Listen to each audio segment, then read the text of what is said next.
Ping, ping, ping!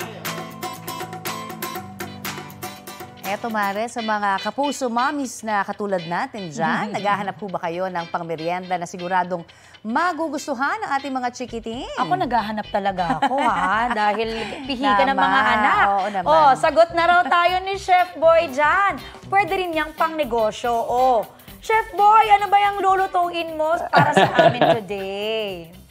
Yes, Connie, Aubrey, magandang tanghali sa inyong dalawa dyan at sa ating mga viewers. Naku, excited na ako dahil ang gagawin natin ngayon ay itong tinatawag na potato cheese croquettes. Oh. Wow, parang social, ha? Oo, sa Espanyol, croquetas. Yan. Medyo social ang Croquetas, pakinggan. yes. Oo, di ba? Pero talagang medyo sosyalin yan. Ha? Bukod po sa patatas, ano ba yung pwedeng gawing croquettes o croquetas na yan?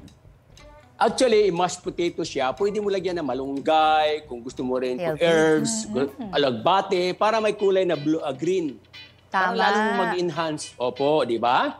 Lalong maganda.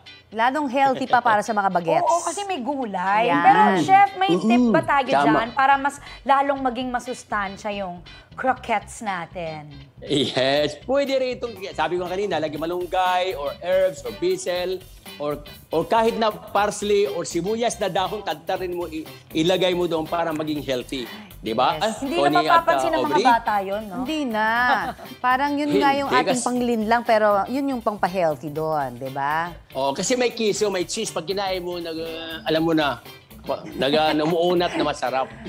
Okay. Kaya ito, Connie at Aubrey, ang ating gagawin niya. Chibuga na tayo. Ito na ang ating potato croqueta or croquettes. Take it away.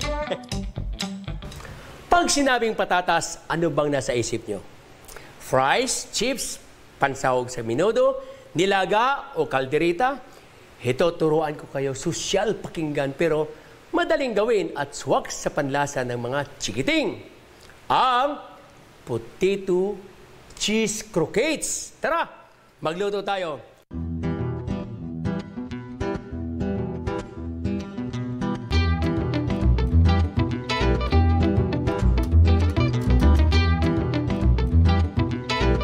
Ito po yung nilaga kanina. Mayroon tayong tinatawag na potato masher. Kung wala naman, pwede po yung salaan.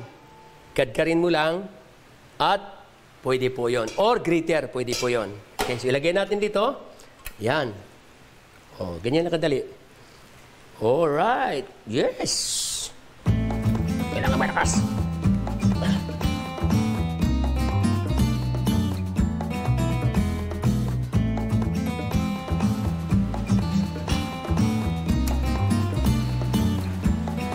Yun.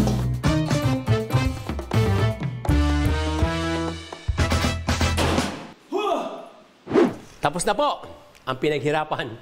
So, ayan na po Lagyan natin ng egg. 1, 2 egg. Right?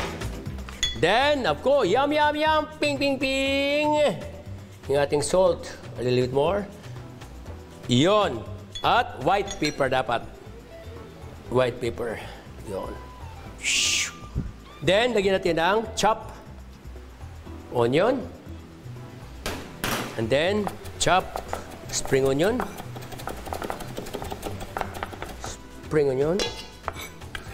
And then, para mabango, lalagyan ko po ng fresh basil.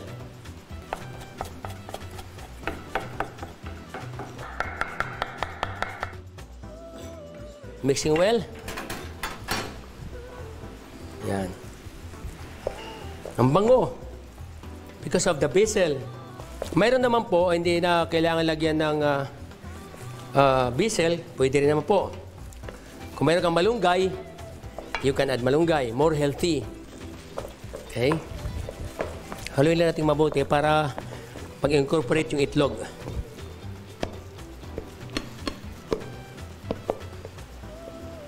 Gagawa tayo ng croquettes. Croquettes natin, may itlog, may flour, then breadcrumbs.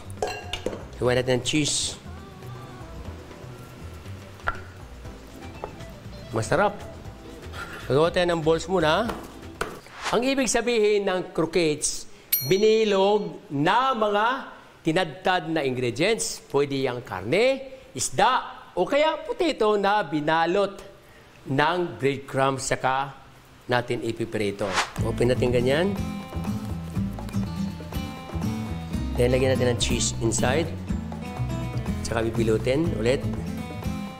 Yan. Inside. So, unahin natin to. Roll lang natin sa flour. Dito muna. Roll and roll. Yan. Then, egg. Yung kaliwa sa breadcrumbs. Huwag ihalo-halo. Yan, o. So, 4 muna ilagay natin sa ating deep fried mantika. Preheated na.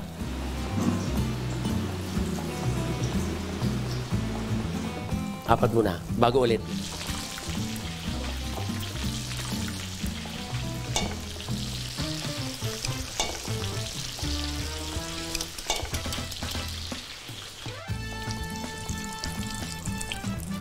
Alright.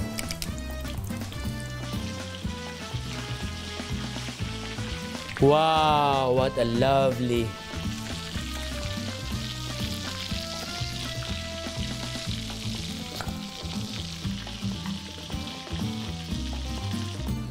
It's okay. Yan.